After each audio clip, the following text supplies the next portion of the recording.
Hello everyone, and welcome. I'm so glad you've decided to join me here tonight. Find a comfortable place to settle in. We're about to journey together into one of nature's most beautiful and bizarre stories. A story about a flower of breathtaking beauty, a honey that can bring an army to its knees, and the deep, slow chemistry that connects them. It's a story about what the world creates in its quietest moments when no one is watching. If you enjoy what we do here, this little quiet corner of the internet, maybe consider a gentle tap of the like button or a subscription if you haven't already. It's just a lovely silent way of letting me know that these stories are finding a home. And as always, I love to know where you're listening from. It's a wonderful thought, picturing this community of quiet listeners all around the world under different stars, all settling in for the same story. So if you feel like it, drop a comment with your city or your country or even just the view from your window tonight. Now, that's enough of that.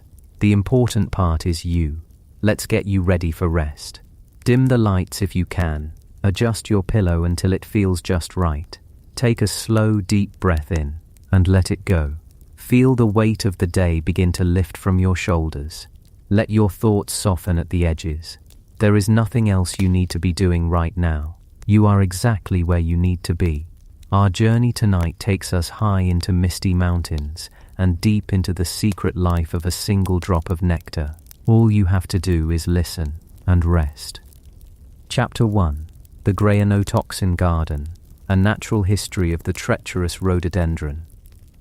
To truly understand the story of mad honey, we must first forget about the honey. We must forget about the bees, and the dazed Roman soldiers, and the modern-day thrill-seekers.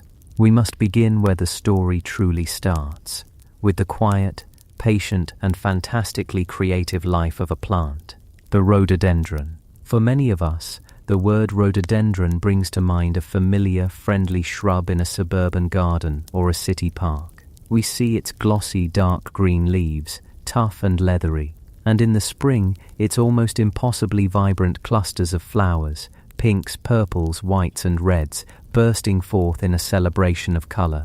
It is a plant that seems, on the surface, to be the very definition of ornamental beauty. It is reliable, sturdy, a cornerstone of landscape design. But the garden rhododendron is just one quiet descendant of a vast and ancient clan. A family of plants with a history stretching back millions of years, a family that has conquered some of the most formidable landscapes on Earth. To find its heartland, its true home, we must travel far away from the manicured gardens, to the roof of the world. We must go to the staggering mountain ranges of the Himalayas and the Hengduan Mountains of southwestern China. Imagine yourself there. Now, the air is thin here and cool, and carries the scent of damp earth and wet stone.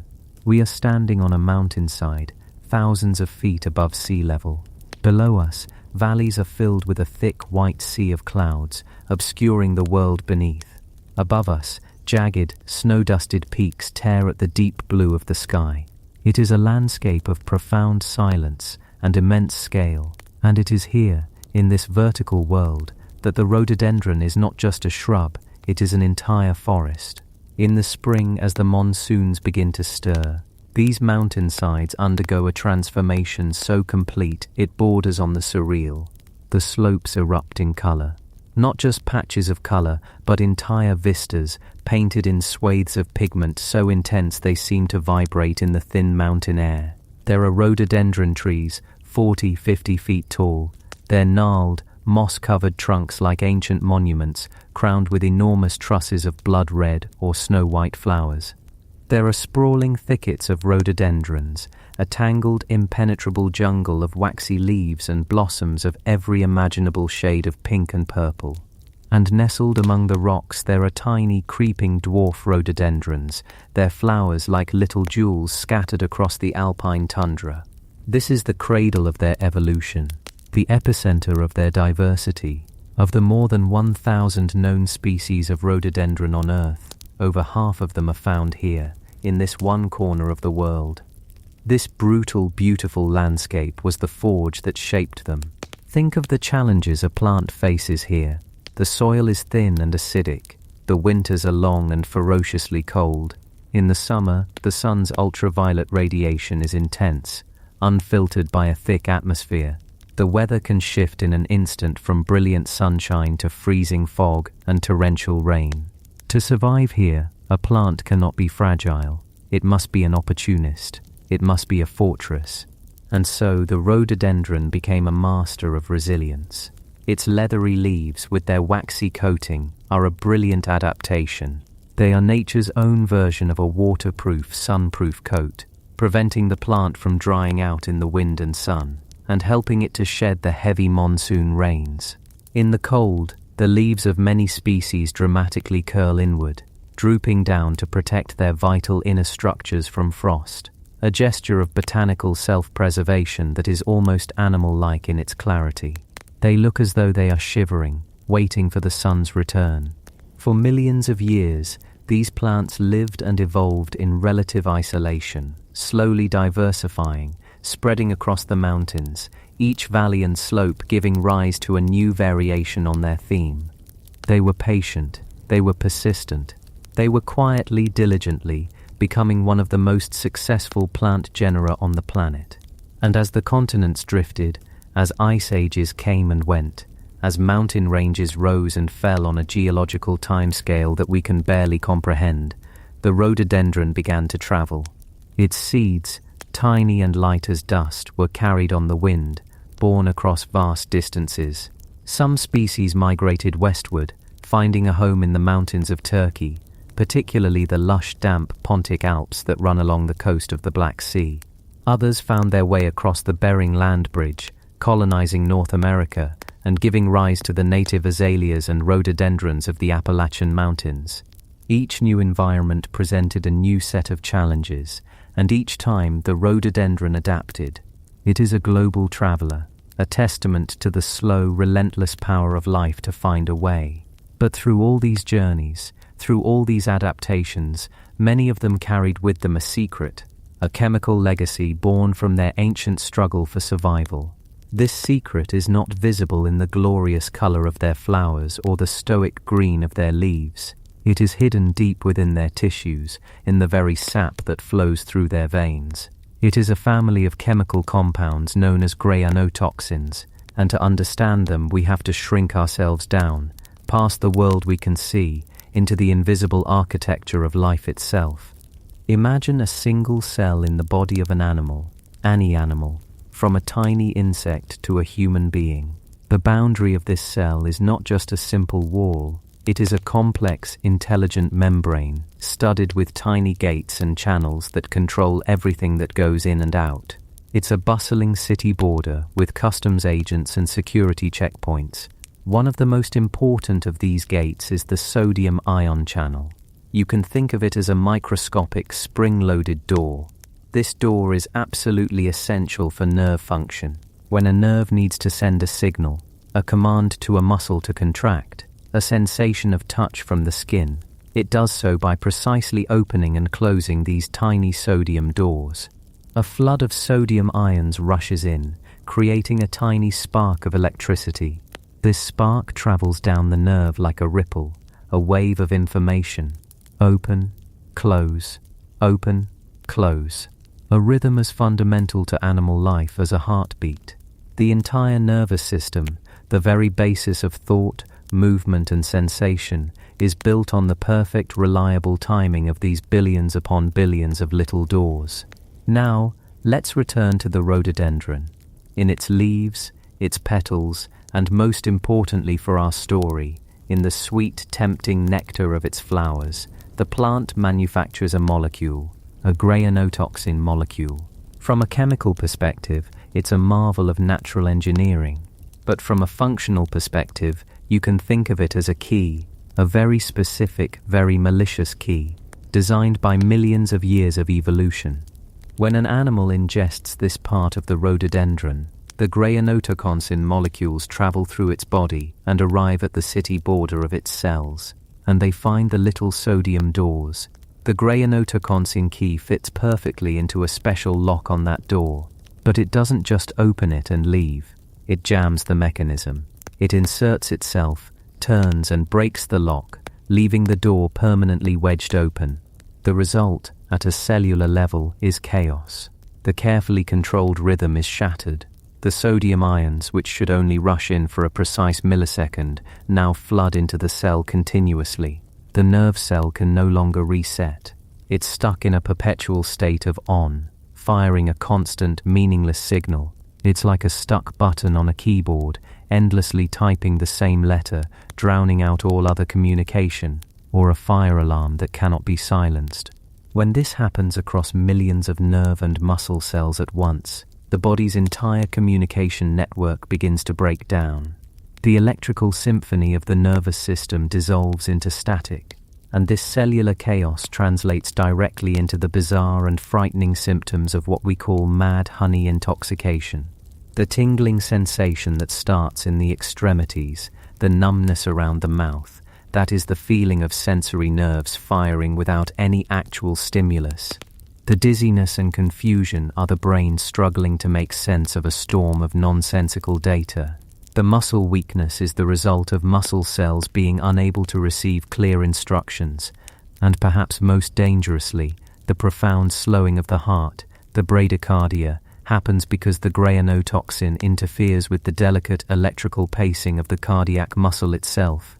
The conductor of the orchestra has lost control. This is the rhododendron's dark secret. It is not a poison in the way we might think of arsenic or cyanide, which cause crude, widespread destruction. A grayanotoxin is something far more subtle and, in a way, more ingenious. It is a molecule perfectly shaped to hijack the very machinery of consciousness and movement. It is a piece of botanical code designed to rewrite an animal's biology, which brings us to the great central question: why? Why would a plant, whose primary concerns are sunlight, water, and soil, go to the immense metabolic effort of building such a complex and potent neurotoxin? The answer, like so many things in the natural world, is a story of war and defense, a war fought on a geological timescale, not with teeth and claws, but with biochemistry. Let's journey back in time again, to the ancient forests where the rhododendron's ancestors were first evolving. The world was full of hungry mouths. There were legions of insects, chewing through leaves, boring into stems. There were ancient browsing mammals, ancestors of goats and deer, for whom a tender green shoot was a welcome meal. For a plant, being eaten is a rather significant evolutionary disadvantage. A plant that is completely consumed before it can reproduce is a genetic dead end. So plants evolved defenses. Some grew thorns and spines, a simple mechanical deterrent. Others developed a tough, fibrous texture, making themselves difficult to chew and digest. But the rhododendron, along with many other plants, took a different path. It delved into the world of chemistry. It became an apothecary, a poisoner. Imagine the process, unfolding over countless generations. By sheer random mutation, one ancient rhododendron plant might have produced a chemical that was just slightly bitter. An insect, taking a bite, might have found it unpleasant and moved on to a tastier neighbor. That slightly bitter plant, having sustained less damage, would have had more energy to produce seeds. Its offspring would inherit this trait for slight bitterness. Now fast forward 1,000 generations.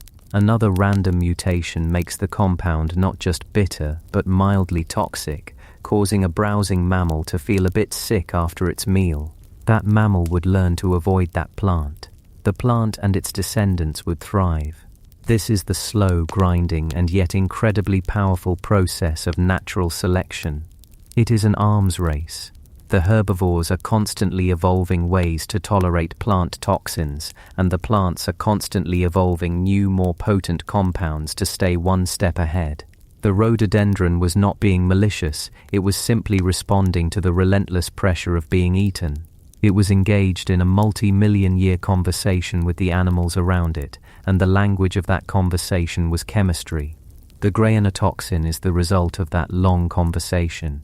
It is a masterpiece of chemical defense. It is so effective because it targets a system, the sodium-ion channel, that is almost universal among animals, but has no equivalent in plants. The rhododendron can fill its own tissues with this potent neurotoxin and remain completely unharmed because it simply doesn't have the biological locks for its own chemical keys. It is a weapon that can only harm its enemies. And what a weapon it is. It doesn't necessarily have to kill an animal outright. In evolutionary terms, that's not always the most efficient strategy. It simply has to teach a memorable lesson.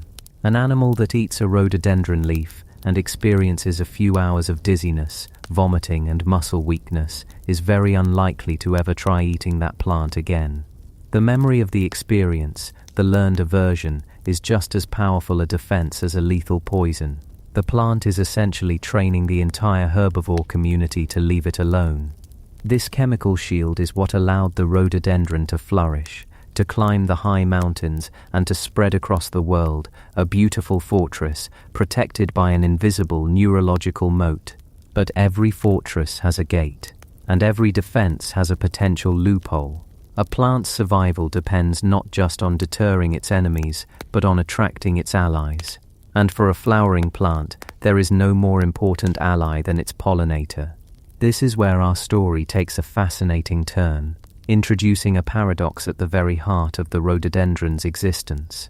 In order to reproduce, to create the seeds that will carry its genetic legacy forward, the rhododendron needs an animal to visit its flowers. It needs a courier to carry pollen from one blossom to another. To entice this courier, the plant produces nectar, a sugary, energy-rich liquid, a reward for services rendered. And here is the beautiful, baffling problem. The rhododendron places its potent Grayanotoxin directly into the very nectar it offers as a reward. It is poisoning its own invitation. It is lacing the celebratory feast with a neurotoxin. From a human perspective, this seems like a catastrophic error in judgment. Why would you poison the very creature you are trying to attract? It's like inviting a guest for dinner and knowingly serving them tainted food. But nature's logic is often more subtle and complex than our own. This apparent contradiction is not a mistake, it is a masterstroke of evolutionary strategy. And to understand it, we must finally introduce the other key player in our drama, the bee. Imagine the world from the perspective of a honeybee. It is a world not of shapes and objects, but of colors, patterns, and scents, a landscape of signals, most of which are invisible to us. The bee sees flowers in ultraviolet light, revealing nectar guides and landing patterns on the petals that are completely hidden from our eyes. It navigates by the polarization of sunlight. Its life is a relentless quest for one thing, nectar. Nectar is the fuel for the colony, the raw material for the honey that will sustain them through the winter. When a honeybee approaches a rhododendron blossom, it is drawn in by the flower's vibrant color and shape. It lands on a petal and makes its way to the nectaries deep inside. There, it finds a pool of sweet, shimmering liquid, and as it drinks, its fuzzy body becomes dusted with the flower's pollen. It then flies to another rhododendron flower, carrying the pollen with it, performing the vital act of fertilization, and in that nectar, it consumes a dose of Grayanotoxin. So how does the bee survive a substance that can incapacitate a much larger animal? The answer is still a subject of scientific research, but it appears to be a combination of factors, a beautiful example of coevolution, where two species become locked in an intricate dance of adaptation. Firstly, there is the matter of dosage. A single bee is tiny. The amount of nectar it collects from one flower, and therefore the amount of toxin it ingests, is minuscule. While this small dose might not be enough to seriously harm the bee, it could be just enough to have a subtle effect. Some researchers have hypothesized that the Grayanotoxin might even be mildly stimulating to the bee in these tiny quantities, creating a kind of buzz that encourages it to return to the rhododendron flowers over and over again, making it a more faithful and effective pollinator. It's a tantalizing idea. The plant is not just rewarding the bee with sugar, but perhaps with a little something extra, ensuring its loyalty. Secondly, and more importantly, bees appear to have evolved a degree of tolerance. Over millions of years of interacting with these plants, Populations of bees living in rhododendron-rich areas may have developed enhanced abilities to metabolize or process the toxins. Their bodies may produce enzymes in their gut that can break down the grayanotoxin molecule, rendering it harmless before it can reach their nervous system. They have, in essence, evolved the antidote to the rhododendron's poison. But perhaps the most elegant part of this strategy is not about how it affects the honeybee, but how it affects the honeybee's competition. A flower's nectar is a valuable resource, and many insects are nectar robbers. These are creatures that will chew a hole in the side of a flower to get to the nectar without ever touching the pollen, or are simply ineffective pollinators. They take the reward without doing the work. For these other insects, the unadapted, the uninitiated, the grayanotoxin-laced nectar is a powerful deterrent. A fly or a beetle that takes a sip might become disoriented or sick, and will learn to avoid these treacherous flowers. The rhododendron, by lightly poisoning its nectar, is essentially putting up a reserved sign. It is creating an exclusive dining club, open only to those pollinators, like the honeybee, who have evolved the key to get past the chemical bouncer at the door. This ensures that its precious nectar is consumed only by those visitors who will reliably perform the service of pollination. It's a frugal and brilliant piece of evolutionary accounting. The plant has turned its greatest defense into a tool for selecting its most valuable business partners. And so, the bee flies from flower to flower, a willing and specialized courier, unknowingly participating in this ancient chemical contract. It gathers the toxic nectar, carrying it back to the hive in its honey stomach. Back in the warm, dark, humming interior of the hive, the bee regurgitates the nectar, passing it to another worker bee. This process is repeated, bee to bee, mouth to mouth. During this exchange, enzymes from the bees' bodies are mixed in with the nectar, beginning the chemical transformation. The nectar is then deposited into the wax cells of the honeycomb. The bees then begin the process of dehydration. They fan their wings over the cells, creating a constant airflow that evaporates the water from the nectar. As the water content drops, the sugars concentrate and the liquid thickens. The nectar, once a thin, watery substance, slowly becomes the thick, viscous and stable liquid we know as honey. And as the water evaporates, something else happens. The grayanotoxin, which was diluted in the nectar of a single flower, becomes more and more concentrated. The tiny, manageable doses collected by thousands of bees on thousands of flights are now being pooled and condensed into a single potent product. The hive, in its relentless efficiency, is not just making food, it is distilling a poison. The honey they create is their lifeline. It will feed their queen, their larva, and will allow the colony to survive the cold months when no flowers are in bloom. And for the bees of that region, who have spent their entire evolutionary history in the company of the rhododendron, this honey is perfectly safe food. Their bodies are adapted to it. It is their native cuisine. This is where the natural science of our story pauses, and the stage is set for the human drama to begin. We have the plant, a beautiful survivor, a master chemist forged in the high mountains. We have its secret weapon, the grayanotoxin, a molecule perfectly designed to disrupt the nervous system. And we have the unwitting accomplice, the honeybee, which has evolved a way to work within this toxic garden, to turn a poison into sustenance. Everything is in a delicate, ancient balance. The plant blooms, the bee pollinates, the honey is made, a cycle perfected over millions of years.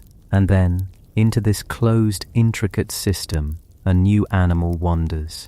An animal with no evolutionary history in these mountains, no inborn tolerance for this particular chemical.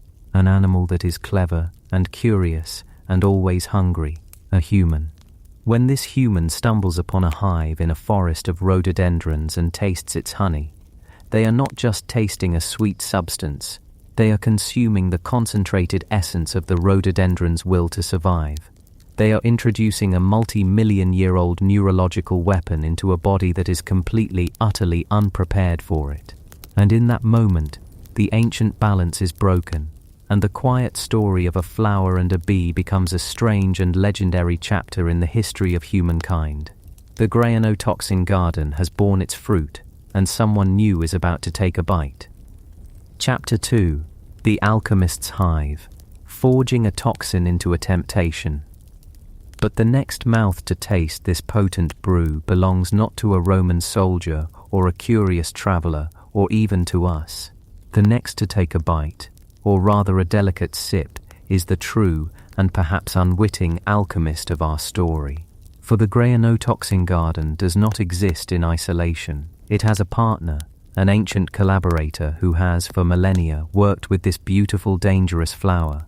And this partner is both the key to the toxin's power and, paradoxically, the one being for whom it is not a poison, but simply a day's work.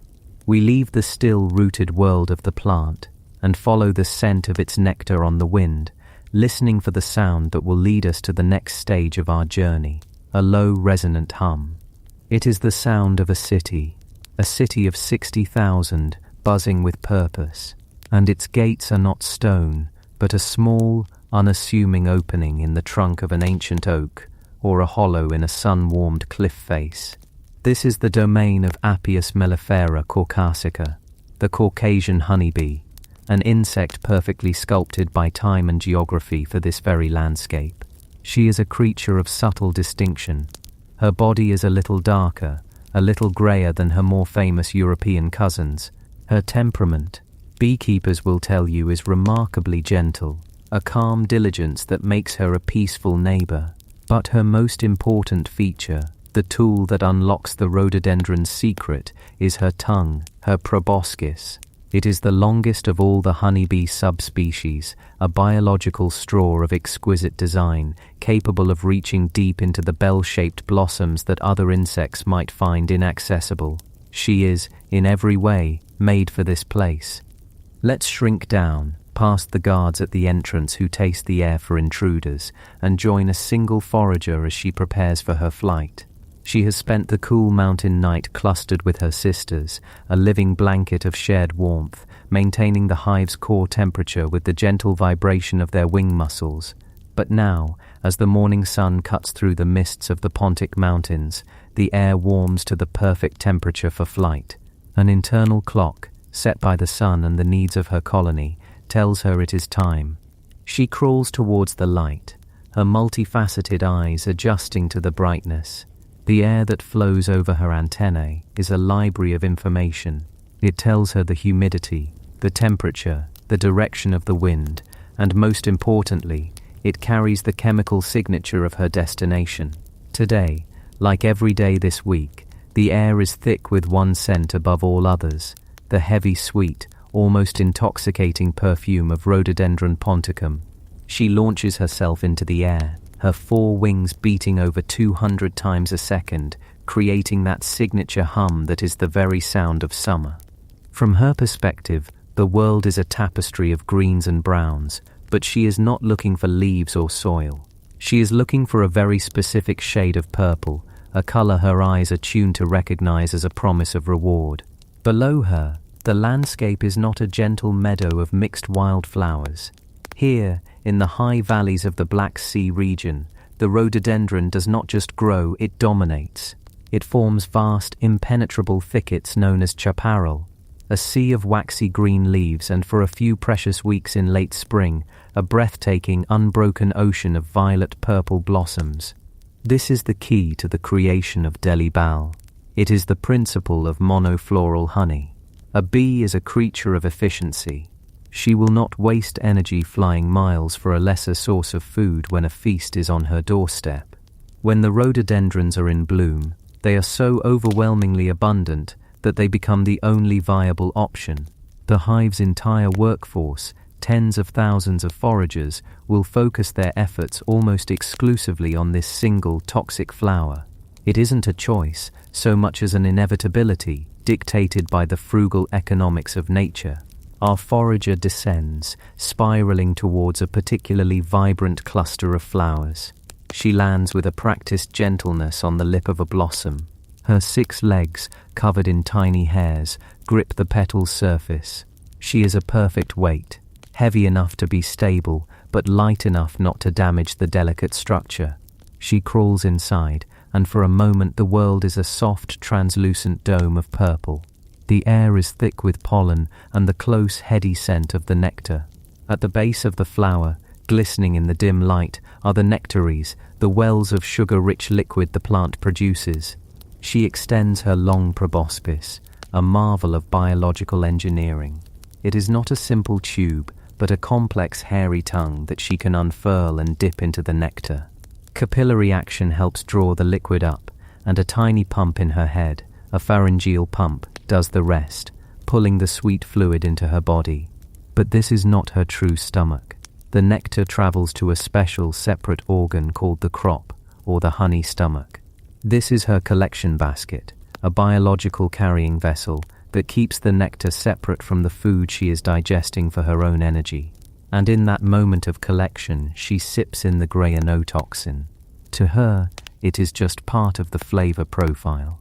Her nervous system, her entire biochemistry, is the product of a long and intimate coevolution with this plant. While the exact mechanism is still a subject of scientific wonder, it's clear that bees possess a remarkable tolerance.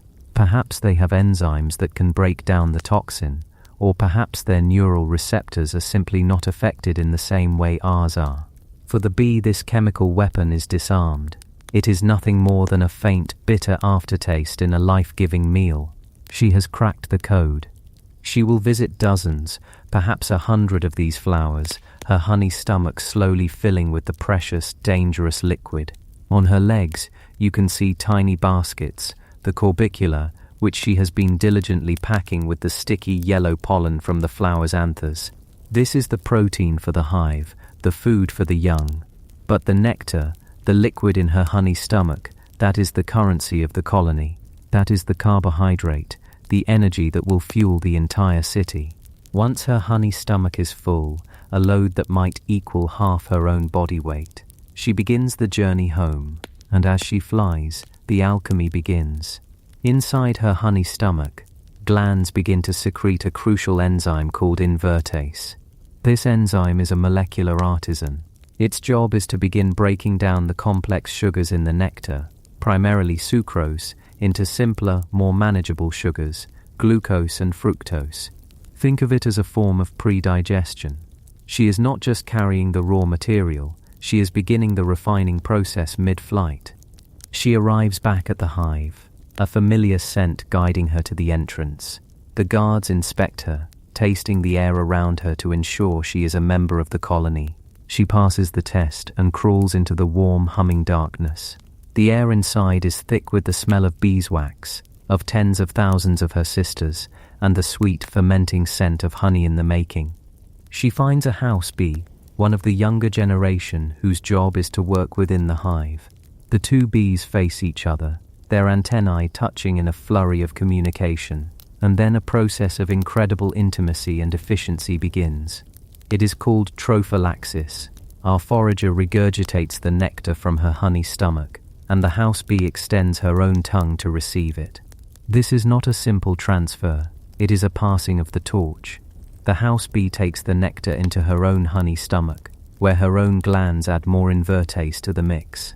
This single drop of rhododendron nectar may be passed from bee to bee to bee, a living production line moving through the communal stomach of the hive.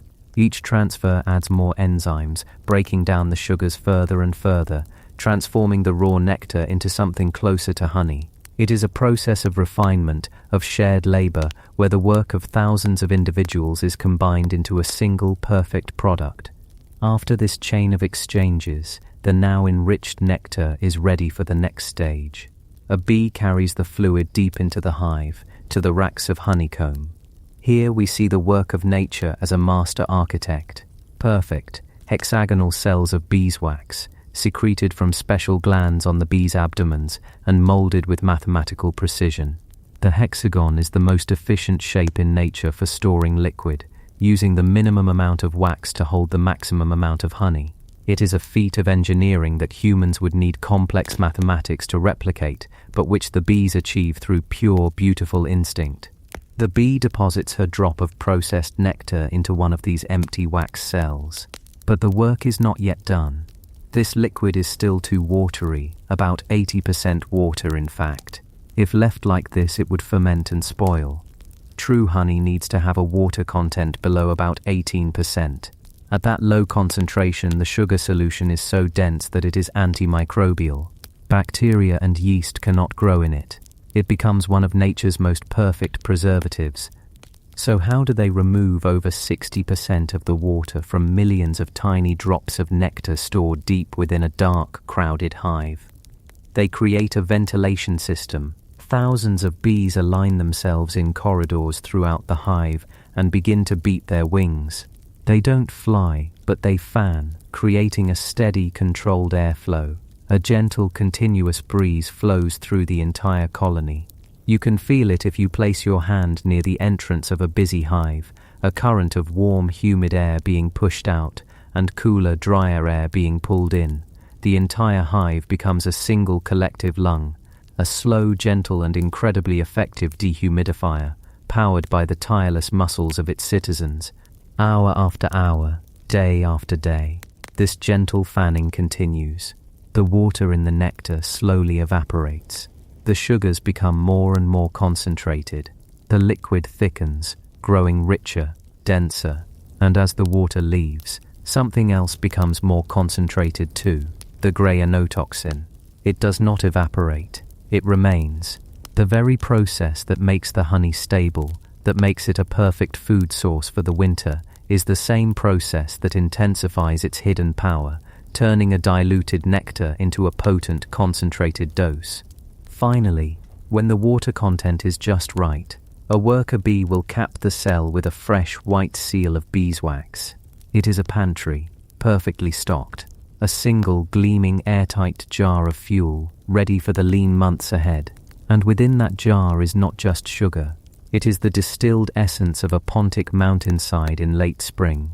It is the memory of sunshine, the architecture of the hive, the labor of thousands, and the quiet chemical warning of the rhododendron. This process has been overseen by human hands for millennia. The beekeepers of the Caucasus and the Black Sea coast are not just farmers, they are inheritors of an ancient art. They don't use the modern white stacked boxes you might see elsewhere. They often use traditional hives called jara, long hollowed out logs laid on their sides, looking like fallen trees. This method mimics the natural nesting places of the bees and is a testament to a deep understanding of the creature's needs. These beekeepers know the seasons intimately. They know when the rhododendrons will bloom, and they know that the first honey harvest of the season, the delicacy, will be the most potent. They are not just collecting a sweetener, they are curating a medicine, a sacrament, and a commodity that has been part of their culture for longer than recorded history. And if one of them were to uncap a cell of this fresh mad honey, and you were to look closely, you would see it is different. It does not look like the pale golden honey you might put in your tea. It has a deeper color, a rich reddish brown, like dark amber. This color comes from the specific pigments within the rhododendron nectar, a visual clue to its unique origin. If you were to dip a finger into it, you would notice it feels different too. It's often thinner, more liquid, less viscous than clover or wildflower honey. This is due to its specific ratio of fructose to glucose, another chemical fingerprint of its floral source. And then, the taste. The first sensation is of course sweetness, a deep, complex floral sweetness. But it is followed almost immediately by something else, a distinct bitterness, a sharp medicinal tang that lingers at the back of the throat. Some people describe it as a slight burning or even a tingling, numbing sensation on the tongue. It is a taste that does not belong in a simple sugar. It is the taste of an alkaloid. It is the Grayanotoxin announcing its presence. It is the honey's way of whispering a warning. This is the substance that the Roman soldiers found so irresistible, a temptation forged in the heart of a hive, a perfect collaboration between a beautiful flower and a diligent insect. One provides the weapon, the other concentrates it, perfects it, and wraps it in a package of irresistible sweetness. The alchemy is complete, the potion is brewed, and now it just sits there, in the quiet, humming darkness of the honeycomb, waiting for its next and most consequential consumer. It waits for a palate that has not spent a million years learning how to negotiate with the beautiful, treacherous rhododendron. It waits for us. Chapter 3. Pompey's Folly. The Intoxication of a Roman Army. It waits for us. And in the long, winding story of humanity, it did not have to wait for very long. The stage for this strange meeting between a vast empire and a single, unassuming molecule was being set not in a laboratory, but on the world stage, in the ambitious minds of powerful men. To understand how a spoonful of honey could bring the world's most disciplined army to its knees, we have to leave the quiet world of the beehive and travel back in time to the 1st century before the Common Era.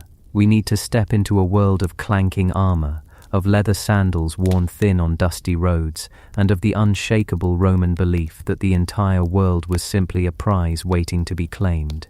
This was an age of titans. The Roman Republic, though beginning to show the cracks that would soon shatter it into an empire, was at the height of its expansionist power. It was a vast, intricate machine of conquest, fueled by wealth, ambition, and an almost religious devotion to its own destiny. Its legions were not just armies, they were mobile cities, instruments of engineering and statecraft that carved Roman order into the wild landscapes of the world. And at the wheel of this great machine, at this particular moment in history, was a man named Gnaeus Pompeius Magnus, Pompey the Great. He was a man who seemed to collect victories the way a child collects stones. He was brilliant, wealthy, charismatic, and possessed a talent for military logistics that was second to none. He had cleared the Mediterranean of pirates in a breathtakingly swift campaign, a feat that should have taken years, solidifying Rome's control over the arteries of trade and travel. He was the golden boy of the Republic, a man whose successes were so profound and so consistent that they seemed almost preordained. When Rome had a problem, a stubborn war on a distant frontier that lesser generals had failed to resolve, it sent Pompey, and Pompey always delivered. And for decades, Rome had a very stubborn problem. Its name was Mithridates VI, the king of Pontus. If Pompey was the embodiment of Roman order and methodical conquest, Mithridates was his opposite in every conceivable way. He was a figure straight out of myth. Pontus was a kingdom on the southern shores of the Black Sea, in what is now modern-day Turkey. It was a rugged, mountainous land, a place of deep gorges, thick forests, and fierce independent tribes who had never truly bent the knee to any outside power. And Mithridates was its perfect king. He was a brilliant linguist, said to speak over 20 languages, allowing him to command his diverse and fractious armies in their own tongues. He was a scholar of poisons, a toxicologist of legendary repute. Legend says that from a young age he began ingesting small, sublethal doses of a myriad of toxins, gradually building an immunity to them all. He was a man who sought to master the hidden weapons of nature, to make himself impervious to the assassin's cup. He saw the world not just in terms of armies and borders, but in terms of botany and chemistry. He was a formidable warrior, a cunning diplomat, and a man who nursed a deep, personal and venomous hatred for Rome. For years, he had been a thorn in the side of the Republic, a constant source of rebellion and chaos on its eastern frontier. This was not their first war, it was their third, the Third Mithridatic War. The previous conflicts had been bloody, costly, and ultimately indecisive.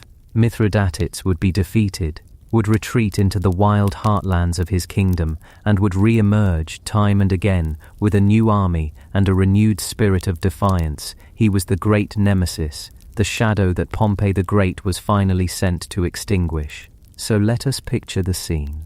The year is 66 BCE. Pompey arrives in the east with an enormous mandate from the Roman Senate and an army to match. He is at the peak of his powers, commanding legions of hardened veterans. He swiftly outmaneuvers Mithridates, defeating his main army in a series of brilliant engagements. But Mithridates, true to form, does not surrender. He does what he always does. He retreats. He flees north, deeper and deeper into the wild, mountainous heart of his kingdom, towards the Caucasus. And Pompey, relentless and determined to finish the job once and for all, gives chase. This is where the grand story of geopolitics and military strategy begins to shrink, becoming a story about the individual soldier, about the simple, brutal realities of a long campaign. Imagine you are a legionary in Pompey's army. You are a Roman citizen, perhaps from a farm in Italy, or a crowded city block in the capital. You have marched for thousands of miles. Your world has become a cycle of discipline and exhaustion. You rise before the sun. You pack your gear, the heavy shield, the javelins, the short sword, the helmet, the entrenching tools, the rations of hardtack and dried meat. Your entire life is on your back, and you march. You march through the hot, dusty plains of Anatolia, and then you begin to climb. The landscape changes. The air grows thin and cold. The wide, straight Roman roads you are used to disappear, replaced by treacherous mountain passes and winding goat tracks. The world becomes a vertical maze of grey rock and dark green forest. This is the land of Pontus, the Pontic Alps. It is a world away from the sun-baked hills of home. The legion, this perfect instrument of flatland warfare, this machine designed for open battles and orderly sieges, begins to feel slow and clumsy in this environment. The supply lines, the lifeblood of any army, become stretched thin, vulnerable to ambush. Every meal is a logistical miracle, every day a victory against hunger and the elements. Mithridates knows this land. It is his fortress. He bleeds Pompey's army with 1,000 small cuts, with raids and skirmishes. He doesn't need to win a decisive battle. He just needs to survive, to draw the Romans deeper into this vertical wilderness, to let the mountains and the winter do his work for him. The Roman soldiers, for all their discipline, are becoming weary. They are hungry. Not starving, not yet, but the gnawing, persistent hunger of men burning thousands of calories a day, climbing these unforgiving slopes with rations that are monotonous and carefully measured.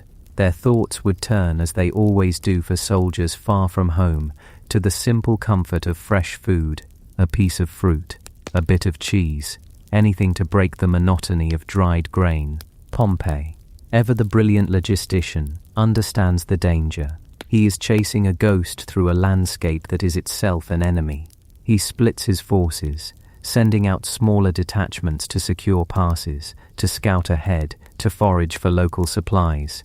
It is a necessary risk, and it is in one of these smaller detachments that our story finds its focus.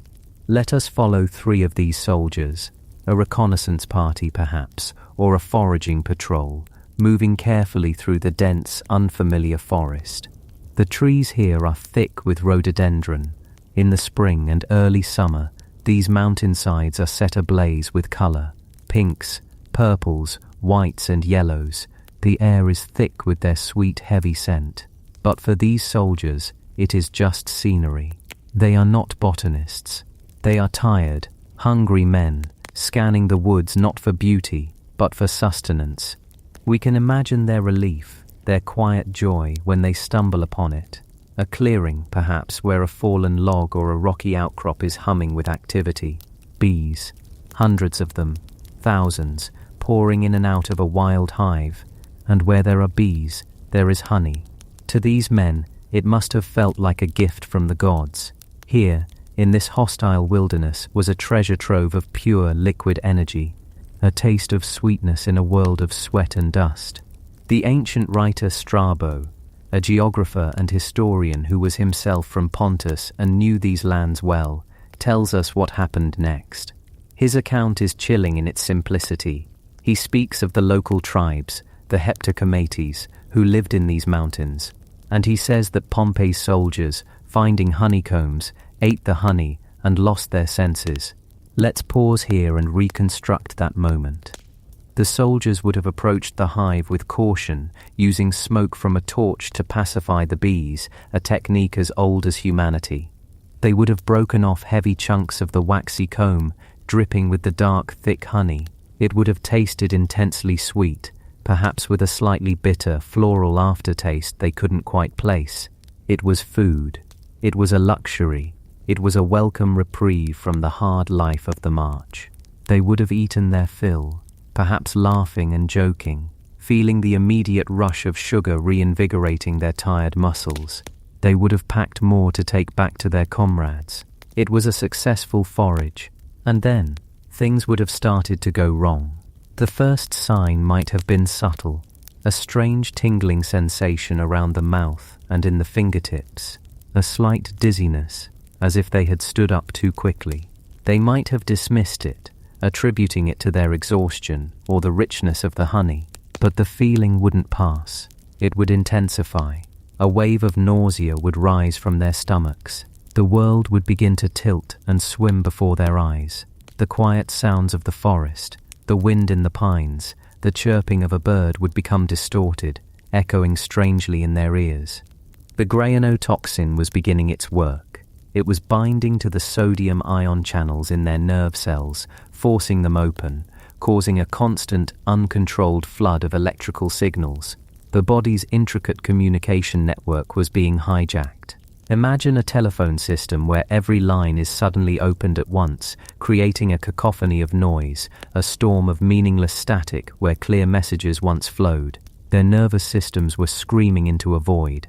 Within an hour, they would have been horribly ill, violent vomiting, as their bodies desperately tried to purge the poison. Their muscles would begin to feel weak, their limbs heavy and unresponsive. A cold sweat would break out across their skin. Their heart rates would slow dramatically, the steady, rhythmic drumbeat of a healthy soldier becoming a slow, faltering thud. This is bradycardia, a hallmark of Grayanotoxin poisoning. The world would shrink to a vortex of pain and confusion. They were no longer elite Roman soldiers, conquerors of the world. They were just sick, helpless men, lying on the forest floor, unable to understand what was happening to them. Strabo's account is stark. He says they were left lying on the ground as if defeated. He doesn't say they died, at least not from the honey itself. The poison is rarely fatal. Its genius, if you can call it that, is not in its lethality, but in its ability to utterly incapacitate. It doesn't kill, it paralyzes, it renders the victim completely and totally helpless. And they were not alone in the forest. This is the most debated part of the story. Was it a deliberate trap? Did the local tribes, the Heptacomates, intentionally leave these toxic honeycombs in the path of the Roman soldiers? Strabo seems to imply it. He describes these tribes as savage and wild, living in trees and subsisting on wild game and honey. They knew the secrets of this landscape. They knew which rhododendrons bloomed in which season. They knew the bees. They would have known, with an intimacy born of generations of experience, about the properties of the mad honey. It's not hard to imagine the scene from their perspective. They are watching the Romans, this unstoppable army, this river of steel and leather, flowing through their ancestral lands. They cannot hope to face a Roman legion in open combat. It would be suicide. Their only hope is guerrilla warfare, using their knowledge of the terrain as a weapon. They are the land's immune system, and the Romans are the infection. And so they employ a form of biological warfare, perhaps the first recorded instance of its kind. They harvest the honey at the right time of year, from the right locations, and leave it as bait. It is a quiet, patient trap, one that uses the enemy's own needs, his hunger against him. It is a weapon that requires no forge, no blacksmith, only a deep understanding of the forest's beautiful, dangerous chemistry. Or perhaps it was simply a coincidence, a tragic, serendipitous accident. The soldiers, desperate for food, stumbled upon a naturally occurring toxic hive and paid the price for their ignorance. Nature, in its profound indifference, simply laid a trap that had been waiting for millennia for a consumer who lacked the local knowledge to avoid it. Either way, the result was the same. A detachment of Roman soldiers, perhaps 3 entire maniples, close to 1,000 men, were lying on the forest floor, delirious, vomiting, and paralyzed. Their shields and swords were useless beside them. Their perfect discipline had dissolved into a scene of mass poisoning. They were a military unit reduced to a field hospital, with no doctors and no cure. And then the Heptacomates attacked. They would have emerged from the forest like ghosts, silent, swift, armed with simple weapons. They would not have found an organized shield wall, the terrifying turtle-like testudo formation that was the dread of the ancient world. They would have found no bristling rows of javelins. They would have found only moaning, helpless men. The battle would have been a massacre. Strabo tells us that Mithridates' allies fell upon the incapacitated Romans and dispatched them with ease. It was a devastatingly effective ambush. A victory achieved not with superior numbers or brilliant tactics in the Roman sense, but with a flower, a bee, and a deep knowledge of the land. Imagine Pompey, the great general, receiving the news. 1,000 of his elite, veteran soldiers, lost, not in a heroic battle, not in a glorious last stand, but to a sickness, a mysterious affliction that left them helpless before a band of what he would have considered to be little more than mountain bandits. It must have been infuriating, humbling, and utterly bizarre. It was a blow to his army, but perhaps more painfully, a blow to the Roman sense of order. The world was supposed to be rational, conquerable. It was not supposed to harbour these strange magical defences. It was a profound miscalculation, an intelligence failure of the most fundamental kind. The Romans had studied their human enemies, but they had not studied the rhododendrons. This incident, though dramatic, was not the end of the war. Pompey was too good a general to be defeated by a single setback, however strange. He would press on, eventually cornering and defeating Mithridates, who would later take his own life. Famously, the poisons he tried to use on himself failed due to his lifelong habit of building immunity, and he had to have a loyal bodyguard kill him with a sword. Pompey would go on to conquer vast swathes of the East, celebrating one of the most magnificent triumphs Rome had ever seen. The story of the mad honey would become little more than a curious footnote in the grand narrative of his victories. But for us, looking back through the quiet lens of biology, it is the main story. It is a moment where the veil is lifted, and we see the profound impact that the microscopic world of molecules can have on the macroscopic world of empires. A Roman legion was a marvel of human organization. It represented the pinnacle of collective effort, of training, discipline, and logistics. It could build bridges, lay siege to cities, and defeat armies many times its size. Yet all of that power, all of that intricate structure, was utterly undone by a few grayanotoxins, complex organic molecules forged in the heart of a flower. It's a lesson in humility. The soldiers who fell that day were not weak or cowardly. They were simply operating outside of their ecological context. They were foreigners in a land that possessed a subtle, powerful immune system of its own. The honey was a password, and they didn't know it. The local fauna, the bees and the insects and even the bears had co-evolved with these plants. They had either developed a resistance to the toxin, or more likely, learned to avoid the rhododendrons altogether, or perhaps to consume them in ways that mitigated the poison's effects. The Roman soldiers, products of a different ecosystem, had no such ancestral memory. Their bodies had no reference point for this strange molecule. The other great Roman writer who speaks of this is Pliny the Elder, in his encyclopedic work Natural History. His account adds another layer of detail. He confirms the story and even gives a name to the substance, melamanomenon, or maddening honey. He notes that the sole remedy is to consume honey from a different hive, which he says induces vomiting and diarrhea, purging the system. He also adds a fascinating and telling detail. He warns that the honey can be recognized by its smell, which he describes as oppressive, and by its color, which is darker than normal honey. He even says it is heavier than regular honey. These are the observations of a careful naturalist, passed down as practical wisdom. Don't eat the strange-smelling, dark, heavy honey you find in the mountains of Pontus. It is the kind of knowledge that a local would have possessed instinctively, a piece of folklore as vital to survival as knowing which berries are edible and which are not. For the Roman legionaries, driven by hunger and far from their own familiar ecosystems, it was a lesson learned at the highest possible price. The story serves as a perfect, quiet metaphor.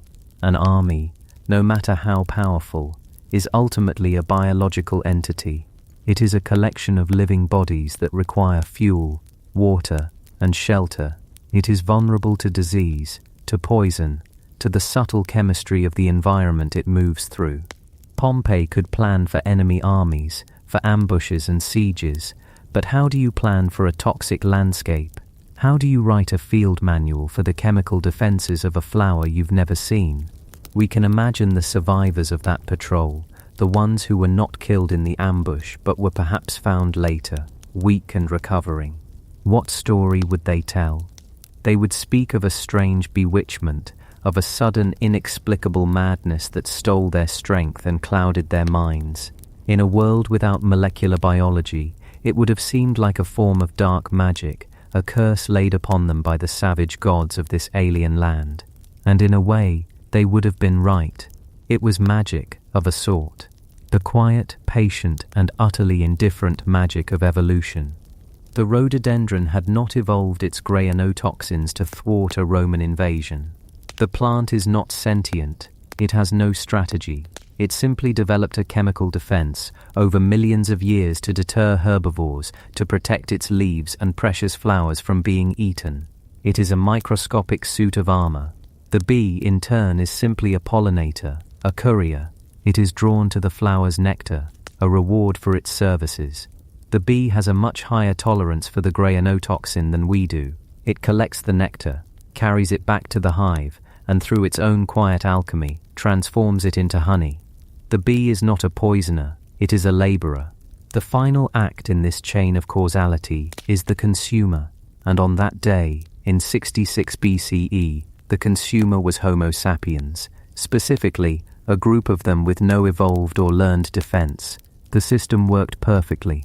The plant's chemical weapon, concentrated and sweetened by the bee, was delivered to a hungry herbivore, and it did exactly what it was designed to do. It incapacitated him. The fact that the herbivore in question was a Roman legionary, a tiny cog in a vast imperial machine, is to the rhododendron a matter of complete and utter irrelevance. And so, as Pompey's remaining legions marched on, leaving their fallen comrades behind, the rhododendrons of Pontus continued their silent, ancient work. They unfurled their leaves to the sun, they opened their brilliant blossoms to the sky, and they continued to brew their potent molecular potion. The bees continued their rounds, humming from flower to flower, diligently collecting the sweet, dangerous nectar, and in the dark, warm combs of the hives hidden deep in the forest, the mad honey continued to ripen, a quiet, sticky testament to the fact that in the great, intricate web of life, there is no such thing as an uncontested conquest. Every landscape has its own rules, its own ancient treaties, and its own hidden weapons, and sometimes even the greatest armies in the world can be brought to a halt, not by a sword, but by the beautiful, treacherous, and intoxicating gift of a flower. The quiet hum of the hive is a sound far older than the tramp of marching feet, and its secrets are often far more profound. Chapter 4. The enduring buzz, mad honey, from ancient shamans to modern markets. And that profound secret, that ancient hum of the hive, it has echoed through the valleys of history long before the eagle standards of Rome ever cast a shadow there. The lesson that nature's quietest architects can hold a power far greater than any army is a lesson that has been taught and learned and forgotten and learned again, time after time. Nearly 4 centuries before Pompey's legions stumbled into that sweet, debilitating trap along the Black Sea coast, another great army, an army of weary Greek mercenaries, learned the very same lesson in the very same treacherous landscape. Their story, however, was not lost to the mists of interpretation. It was recorded, in meticulous detail, by the man who led them, the soldier, historian, and philosopher Xenophon. Let's travel back with him, back to the year 401 BCE. The air is cold, the mountains unforgiving. We are with the 10,000, a massive force of Greek soldiers for hire, now in retreat after a failed campaign deep in the heart of the Persian Empire. They are battered, homesick, and fighting their way through hostile territory, marching northward toward the Black Sea, which they believe is their only path home. Their journey is an epic of survival. a testament to human endurance against staggering odds. They have faced enemy armies, treacherous terrain, and starvation. They are hardened, disciplined veterans, but they are about to face an enemy for which no amount of military training could have ever prepared them. As they march through the lands of the Colchians in what is now modern-day Turkey, they come across a sight that must have felt like a gift from the gods.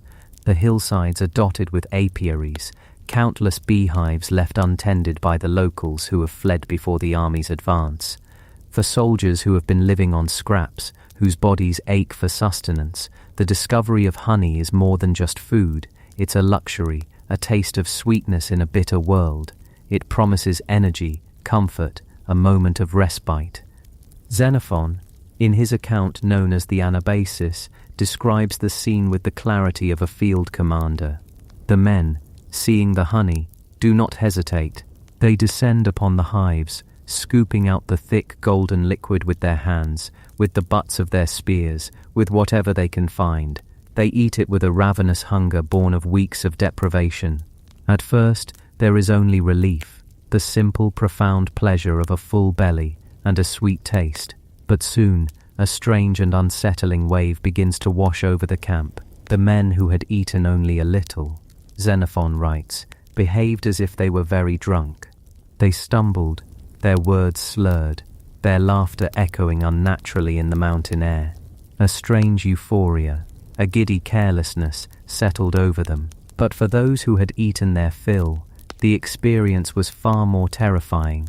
They began to lose control of their bodies completely, collapsing to the ground as if struck down by an invisible foe. They became, in Xenophon's own words, like madmen. Some, he notes with chilling precision, were like men after a defeat. They lay on the ground in their thousands, a silent, paralyzed army. The camp, which moments before had been a scene of joyful feasting, now resembled a battlefield after a catastrophic loss, strewn with the bodies of the fallen. Imagine the fear that must have gripped Xenophon and the few who had abstained. His army, his only shield against the hostile tribes surrounding them, had been neutralized, not by an ambush, not by a cavalry charge, but by honey. The men were utterly helpless, unable to stand, unable to fight, lost in a waking nightmare of vomiting, delirium, and profound physical weakness. The ground was littered with their bodies, and yet not a single one of them died. It was a mass poisoning, an incapacitation so complete and so bizarre that it must have seemed like powerful witchcraft, a curse laid upon them by the spirits of this strange land. For a full day, the great army of the 10,000 lay in this state of suspended animation. The following day, the effects began to wear off, but the men were left in a state Xenophon compares to a severe drug hangover. They were weak, disoriented, barely able to stand, let alone march or fight. It took 3 to 4 days for the entire force to fully recover their strength. It was a moment of supreme vulnerability. Had the local tribes chosen that moment to attack, the story of the 10,000 would have ended right there, a strange footnote in military history. But they were spared, and eventually they marched on, carrying with them the memory of the beautiful treacherous honey that had laid them low. What Xenophon so carefully documented was the world's first written first-hand account of what we now call mad honey poisoning. His description is not folklore, it is a military report.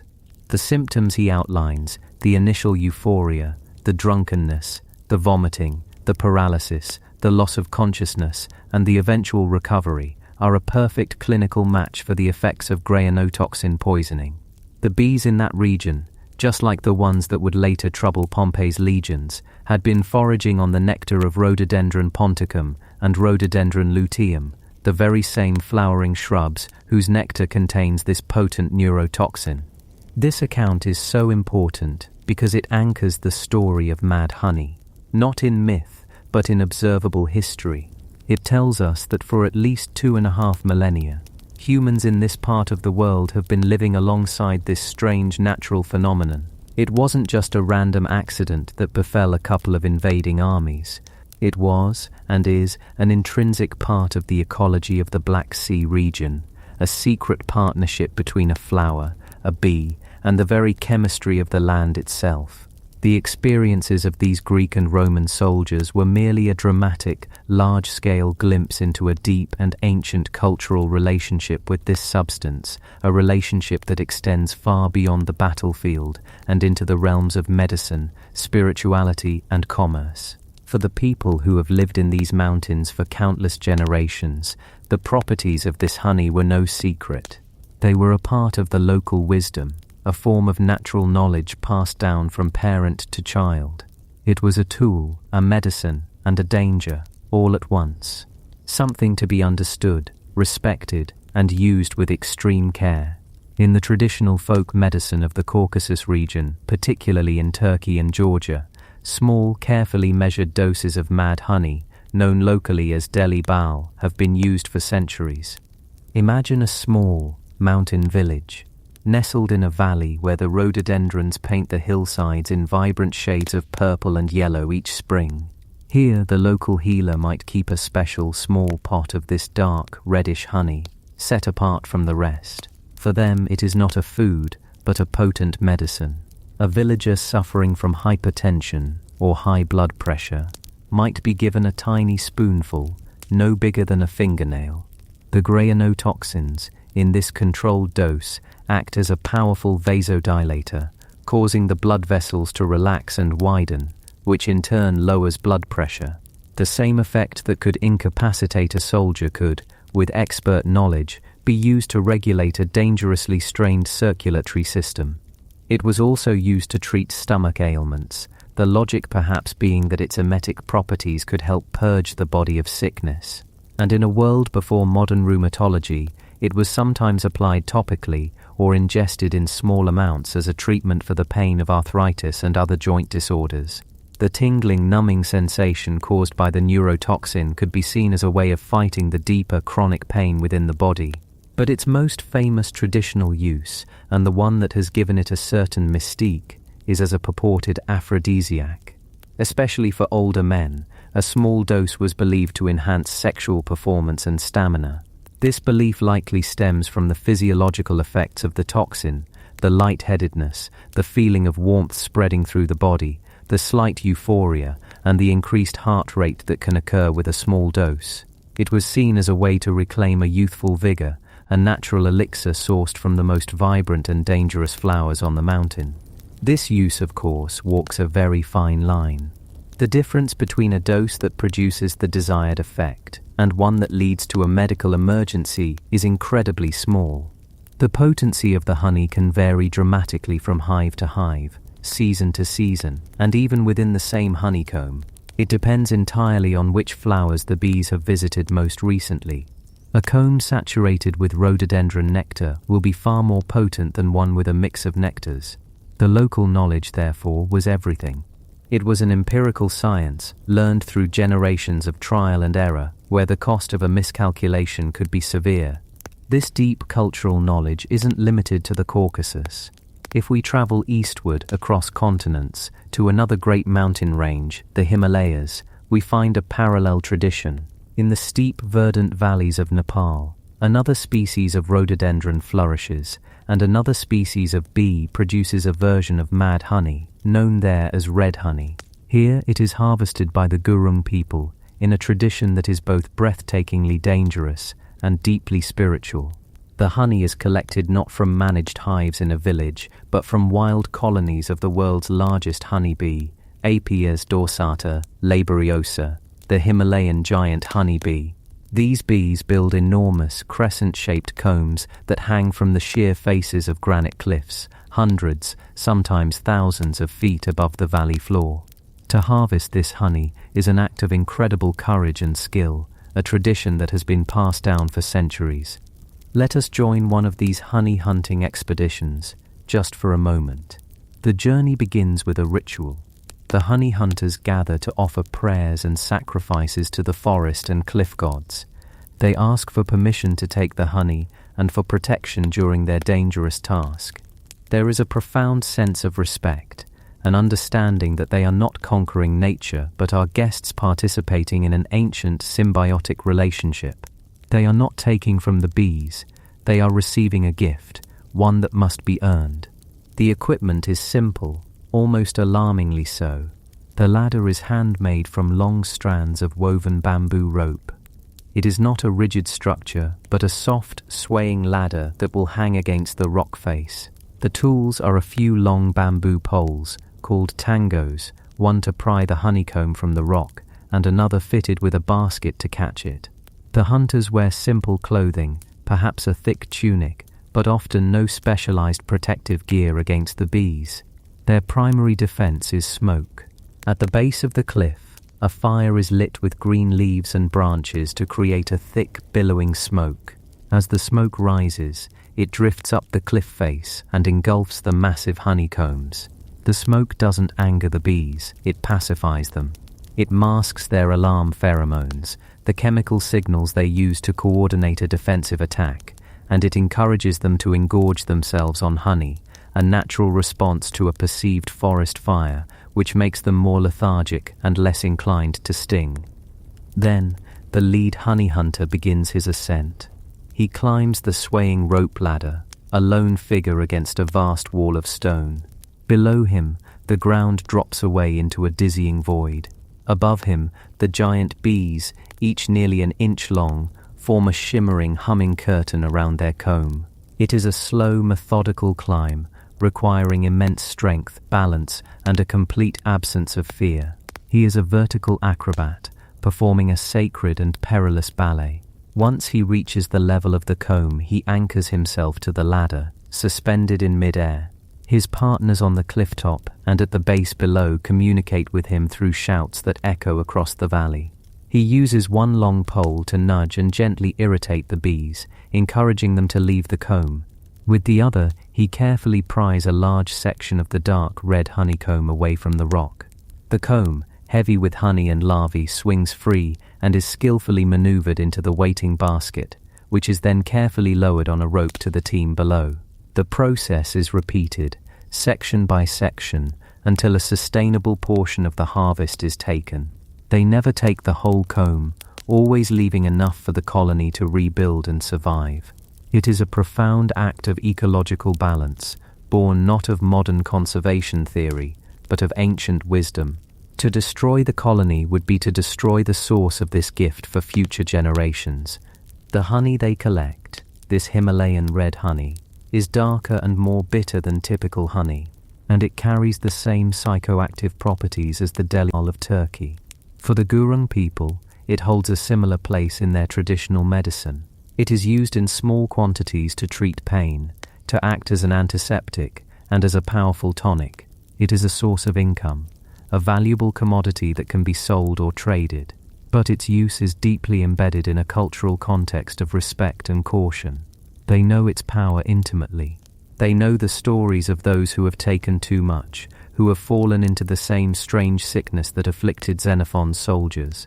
In the modern world, this ancient substance has begun to flow out of these isolated mountain communities and onto the global market. And here, its story becomes much more complicated. The very thing that made it a carefully controlled medicine in its homeland has made it a subject of fascination and a high-priced exotic luxury for outsiders. It is marketed online and in specialty stores with alluring, often exaggerated claims. It is sold as a mystical experience, a natural high, or a Himalayan hallucinogen. This commercialization brings both opportunity and risk. For the honey hunting communities, the high price that mad honey can fetch on the international market offers a vital source of income, a way to support their families and preserve their traditions. But it also puts immense pressure on them. The demand from tourists and online buyers can lead to over-harvesting, threatening the delicate balance they have maintained for centuries with the giant honeybees. The spiritual significance of the hunt can be eroded, replaced by purely commercial incentives. And for the consumers, often with little to no understanding of the substance's true pharmacology, the risks are very real. A tourist trekking in Nepal might be offered a taste of red honey by a local guide, unaware of its potency. A curious buyer online might purchase a jar, treating it like a novelty food item, and consume a tablespoonful, thinking it's just honey. The results are predictable, and increasingly they are being documented in medical journals around the world. We see case studies of mad honey poisoning appearing in emergency rooms from Seoul to Seattle. A middle-aged couple in Turkey who ate a little too much for breakfast as an aphrodisiac, only to be found hours later, hypotensive and with dangerously slow heart rates, requiring atropine to stabilize their vitals. A group of travelers in Nepal who shared a communal meal that included red honey, leading to a mass intoxication event that mirrored Xenophon's account almost perfectly. A young man in North America who ordered the honey online and ended up in the intensive care unit with complete heart block, his heart's electrical signaling system thrown into chaos. These modern cases allow us to look at this ancient substance through the lens of modern science, to understand precisely what is happening inside the body. The grayanotoxins are not hallucinogens in the classical sense, like psilocybin or LSD. They don't primarily act on the serotonin receptors in the brain that govern perception. Their effect is far more fundamental, far more physiological. They are cardiotoxins and neurotoxins. Their theater of operations is the very electrical system that keeps our bodies running. Let's shrink down, past the level of organs and tissues, down to the surface of a single nerve cell or a single muscle cell in the wall of your heart. The membrane of this cell is not a simple wall, it's a dynamic, intelligent barrier studded with millions of tiny gateways called ion channels. These channels are like molecular gatekeepers, controlling the flow of charged particles, sodium, potassium, calcium, in and out of the cell.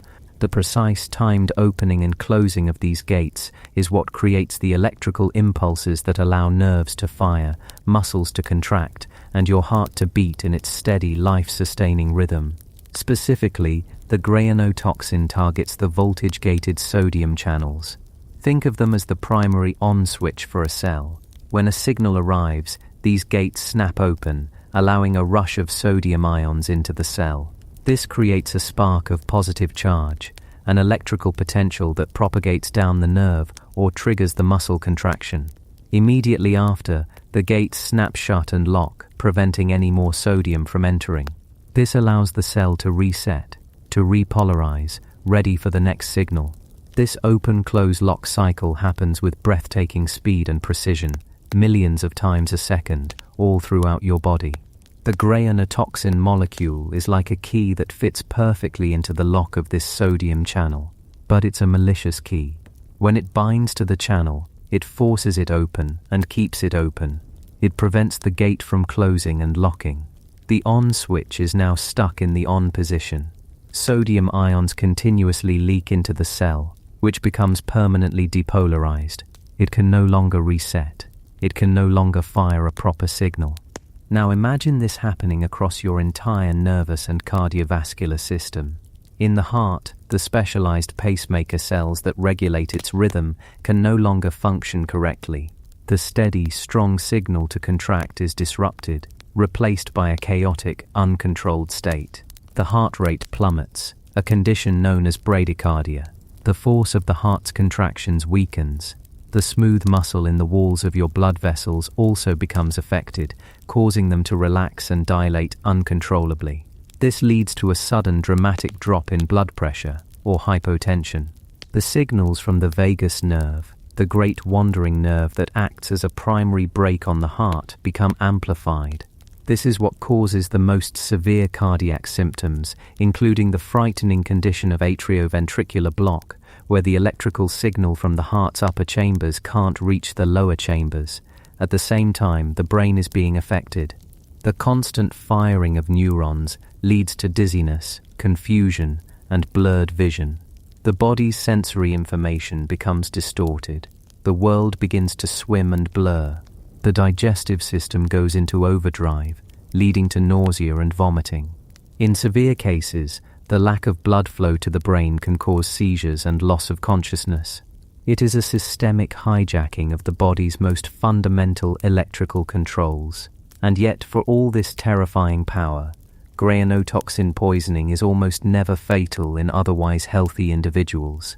The body is incredibly resilient. Eventually, over the course of 24 to 48 hours, the liver metabolizes the toxin molecules. They are broken down and excreted. The malicious keys are removed from the locks, and the sodium channels can begin to function normally again. The body's intricate electrical system reboots, and the person recovers, usually with no lasting damage, left with only a profound sense of weakness and the memory of a truly harrowing experience.